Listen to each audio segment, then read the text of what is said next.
Pazhayangadi traffic പരിഷ്കരണം എന്നത് ഒരു ഏകപക്ഷീയമായ ഒരു തീരുമാനമായിരുന്നില്ല. കാരണം പഴയങ്ങാടിയിൽ വളരെ വലിയ രീതിയിലുള്ള ട്രാഫിക് പ്രശ്നം അഭിമുഖീകരിച്ചപ്പോൾ അവിടെയുള്ള വ്യാപാരികളും ഓട്ടോ തൊഴിലാളികളും അതുവഴി കടന്നു പോകുന്ന ജനങ്ങളും എല്ലാം വളരെ വൈകാരികമായി പ്രതികരിച്ച ഒരു ഘട്ടം കൂടി പഴയങ്ങാടിയുടെ ട്രാഫിക്കുമായി ബന്ധപ്പെട്ടുണ്ടായിട്ടുണ്ട്. കാരണം മണിക്കൂറുകളോളം ക്യൂവിൽ നിൽക്കേണ്ട, പ്രത്യേകിച്ച് വൈകുന്നേരങ്ങളിലെല്ലാം വലിയ നിലയിലുള്ള ഗതാഗത കുരുക്ക് അഭിമുഖീകരിക്കുമായിരുന്നു പഴയങ്ങാടി. അപ്പോൾ ഈ പ്രശ്നത്തിന് MLA എന്ന രീതിയിൽ പരിഹാരം കാണണം എന്ന ആവശ്യം നിരന്തരമായി ഉയർന്നു വന്നു.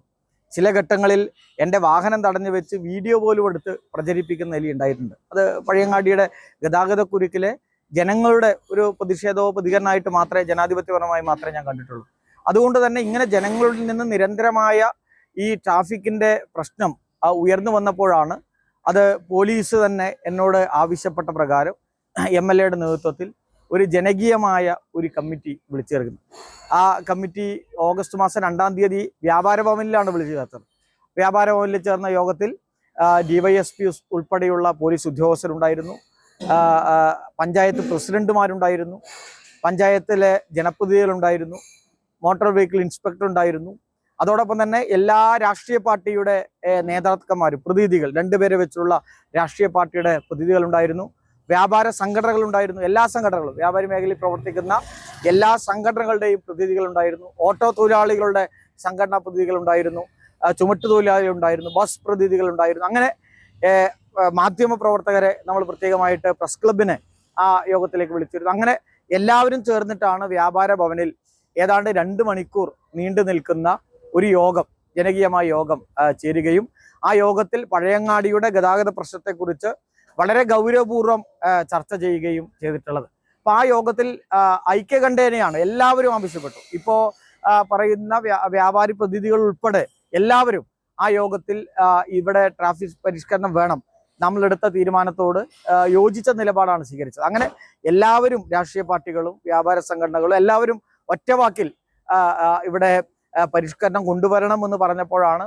ആ യോഗത്തിൽ വെച്ച് പഴയങ്ങാടിയുടെ ഗതാഗത കുരുക്കിന് ശാശ്വതമായ പരിഹാരമുണ്ടാക്കാൻ പോലീസ് തന്നെ നിർദ്ദേശിച്ച നടുക്കൂടെ ഒരു ഡിവൈഡർ സ്ഥാപിച്ചു കഴിഞ്ഞാൽ 1 വേ സംവിധാനത്തിൽ കുറച്ചുകൂടി സ്മൂത്തായി വാഹനങ്ങൾ പോകുന്ന സാഹചര്യം ഉണ്ടാവും. അങ്ങനെ നമ്മൾ അവിടെ വെച്ച് 15 ദിവസത്തിനകം ഡിവൈഡർ സ്ഥാപിക്കുമെന്ന് തീരുമാനിച്ചു.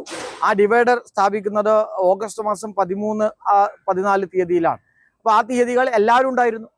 സംഘടനയുടെ പ്രതിനിധികളുണ്ടായിരുന്നു, ജനപ്രതിനിധികളുണ്ടായിരുന്നു, രാഷ്ട്രീയ പാർട്ടി പ്രതിനിധികളുണ്ടായിരുന്നു, മാധ്യമപ്രവർത്തകരുടെ കൂടി സാന്നിധ്യത്തിലാണ് നമ്മളെല്ലാവരും ചേർന്നിട്ട് ഈ ഡിവൈഡർ സ്ഥാപിക്കുന്നത്. അതിൽ ഒരു തരത്തിലുള്ള തീരുമാനത്തിലെ മാറ്റം വരുത്തിക്കൊണ്ടല്ല, ജനകീയമായി തീരുമാനിച്ച തീരുമാനം അവിടെ ഇംപ്ലിമെന്റ് ചെയ്യുകയാണ് ചെയ്തത്. അതിൽ പ്രായോഗികമായി അത് നമുക്കറിയാം, അന്ന് ഡിവൈഡർ സ്ഥാപിക്കുമ്പോൾ നമ്മൾ ആദ്യം തീരുമാനിച്ചത് ശരിയാണ്, 2 ഭാഗത്തുകൂടി ബസ് തിരിഞ്ഞു വരണം എന്നാണ് തീരുമാനിച്ചത്. എരിപുരം സർക്കിളിൽ നിന്നും അതുപോലെ തന്നെ മാട്ടൂൽ, നമ്മുടെ MP-യുടെ ലൈറ്റുള്ള ആ സർക്കിളിൽ നിന്നും വളഞ്ഞു വരണം എന്നാണ് തീരുമാനിച്ചത്. പക്ഷേ പ്രായോഗികത എന്ന് പറഞ്ഞു പോകുന്നുണ്ട്. നമ്മളത് ആ രീതിയിൽ പരീക്ഷിച്ച് നോക്കിയപ്പോൾ എരിപുരം സർക്കിളിൽ നിന്ന് ബസ്സിന് വളയാൻ വലിയ ബുദ്ധിമുട്ടില്ല. പക്ഷേ നമുക്ക് ഈ പഴയങ്ങാടി പാലത്തോട് ചേർന്ന ലൈറ്റിന്റെ ഭാഗം ബസ് വളഞ്ഞു വരുമ്പോൾ ഭീകരമായ ട്രാഫിക്കിലേക്ക് പോകുന്നു. അങ്ങനെ ഒരു ഘട്ടം വന്നപ്പോഴാണ് ഏകപക്ഷീയമായിട്ടല്ല, അവിടെ എല്ലാവരും ഉണ്ടായിരുന്നു.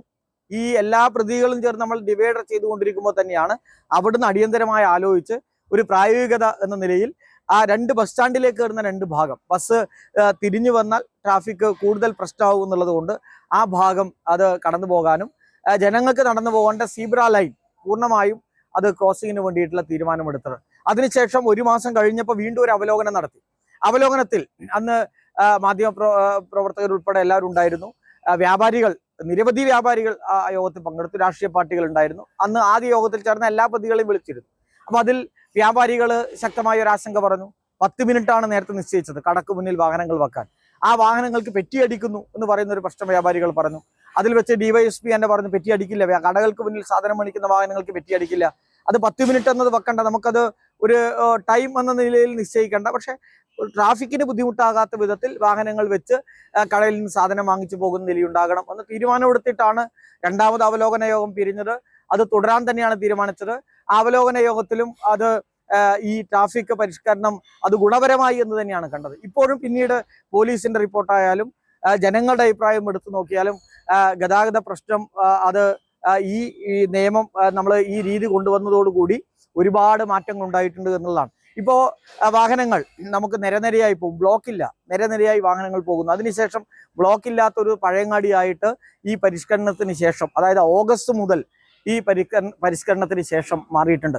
ഇതാരെയും ബുദ്ധിമുട്ടിക്കാനല്ല, നമ്മൾ എങ്കിലും MLA പോലീസുകാരെയും കൂട്ടിക്കൊണ്ടുവന്ന് ഡിവൈഡർ വെച്ചതാണെങ്കിൽ ശരി, അത് ഏകപക്ഷീയമാണ്. ഇത്രയും ജനകീയമായിട്ടാണ് ഈ തീരുമാനമെടുത്തത്. ജനകീയമായെടുത്ത തീരുമാനം വിജയകരമായിട്ട് മുന്നോട്ട് പോവുകയാണ്. ഇപ്പോൾ KSTP റോഡ് 18 കോടിക്ക് അത് പ്രവൃത്തി തുടങ്ങാൻ വേണ്ടി പോവുകയാണ്.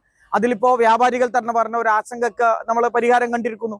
അതായത് KSTP റോഡിന്റെ കൂടി പ്രവൃത്തി തുടങ്ങുന്നതോടുകൂടി നമുക്ക് ആളുകൾക്ക് കടന്നു പോകാൻ പറ്റത്തക്ക വിധത്തിൽ ചെറിയൊരു ഡിവൈഡർ സംവിധാനത്തിലേക്ക് ഇതിനെ മാറ്റുകയാണ്. നമ്മൾ താൽക്കാലികമായിട്ടാണ് ഈ കയർ വെച്ചുകൊണ്ട് ചെയ്തത്. അത് നേരത്തെ തന്നെ പറഞ്ഞതാണ്, താൽക്കാലികമായിട്ടാണ് ഈ കയർ വെച്ച് ചെയ്യുന്നത്. കാര്യത്തിലും ചെറിയ ഡിവൈഡർ, ആളുകൾക്ക് അപ്പുറത്തേക്ക് ഇപ്പുറത്തേക്കൊക്കെ പ്രായമായ ആളുകൾക്ക് ഉൾപ്പെടെ കടന്നു പോകാൻ പറ്റുന്ന ഒരു ഡിവൈഡർ സംവിധാനം നമ്മൾ നിലവിൽ തീരുമാനിച്ചു. അതിനു വേണ്ടിയിട്ടുള്ള ഫണ്ട് കണ്ടെത്തുകയും ഒക്കെ ചെയ്തിട്ടുണ്ട്. KSTP റോഡ് പണി തീരുന്നതോടുകൂടി ഈ പ്രശ്നത്തിനും ശാശ്വതമായ പരിഹാരം വരും. അതോടൊപ്പം തന്നെ നേരത്തെ പഴയങ്ങാടി സൗന്ദര്യവൽക്കരണം, അല്ലെ, ഫുട് ഓവർ മുകളിൽ ഇന്റർലോക്കും ലൈറ്റും ഗാർഡനിങ്ങും ഒക്കെ പഴയങ്ങാടി വരികയാണ്. അപ്പോൾ നമ്മൾ ടൗണിന്റെ ഒരു ഡെവലപ്മെന്റ് തന്നെയാണ് കാണുന്നത്. ആരെയും ഒരു തരത്തിലും ബുദ്ധിമുട്ടിക്കാനോ ആരെയും ഒരു തരത്തിലും പ്രയാസപ്പെടുത്താനോ അല്ല. സ്വാഭാവികമായിട്ട് ഒരു പദ്ധതി നടപ്പിലാക്കുമ്പോൾ 100% സംതൃപ്തമായി നടപ്പിലാക്കാൻ ഒരു പദ്ധതിക്ക് സാധിക്കില്ല. അതുകൊണ്ട് തന്നെയാണ് ചെറിയ പ്രയാസങ്ങളുണ്ട്. പക്ഷെ വ്യാപാരികളുടെ പ്രശ്നങ്ങളെ കൂടി കണ്ടുകൊണ്ടാണ് അവർ പറഞ്ഞ പ്രകാരം തന്നെ ഒരു ചെറിയ ഡിവൈഡർ എന്നതിലേക്ക് നമ്മൾ തീരുമാനമെടുത്തുള്ളത്. KSTP റോഡ് പൂർത്തിയാകുന്നതോടുകൂടി ആ പ്രശ്നത്തിന് പരിഹാരം ഉണ്ടാവുകയും ചെയ്യും. പക്ഷേ ഒരു ജനാധിപത്യ സമൂഹത്തിൽ സമരങ്ങൾക്കും ഹർത്താലുകൾക്കും ഒക്കെ ആർക്കും അവകാശമുണ്ട്. അതുകൊണ്ട് തന്നെ ആ ജനാധിപത്യ സമരത്തെ വളരെ നല്ല സമീപനത്തോടു കൂടി തന്നെ കാണുന്നത്. കാരണം ജനാധിപത്യപരമായി പ്രതിഷേധിക്കാനുള്ള കാര്യങ്ങൾ എല്ലാവരെയും സംബന്ധിച്ചിടത്തോളം ഉണ്ട്. പക്ഷെ ഓഗസ്റ്റ് മാസത്തിലാണ് നമ്മൾ ഈ പരിഷ്കരണം തുടങ്ങിയത്. ഒരു തദ്ദേശ സ്വയംഭരണ തെരഞ്ഞെടുപ്പിന്റെ മുന്നിൽ നിൽക്കുകയാണ്, ദിവസങ്ങൾ മാത്രം ബാക്കി നിൽക്കുകയാണ്. അപ്പൊ അതിനിടയിലാണ് ഈ പ്രതിഷേധം എന്നതുകൂടി കാണണം. പക്ഷെ ജനാധിപത്യപരമായ സംവിധാനത്തിൽ ഒരു ജനാധിപത്യ രാഷ്ട്രത്ത് സമരങ്ങൾ നടത്താനും പ്രതിഷേധിക്കാനുള്ള അവകാശമുണ്ട്. അതിനെ മാനിക്കുകയാണ്. പക്ഷേ ഒരു വ്യാപാരി സമൂഹത്തെയും ഒരാളെയും ബുദ്ധിമുട്ടിക്കുന്നതിനല്ല ഈ പരിഷ്കരണം കൊണ്ടുവന്നത്. അവരുടെ കൂടി തീരുമാനത്തിന്റെ അടിസ്ഥാനത്തിലാണ് ഇത് പഴയങ്ങാടി ഇംപ്ലിമെന്റ് ചെയ്തത്.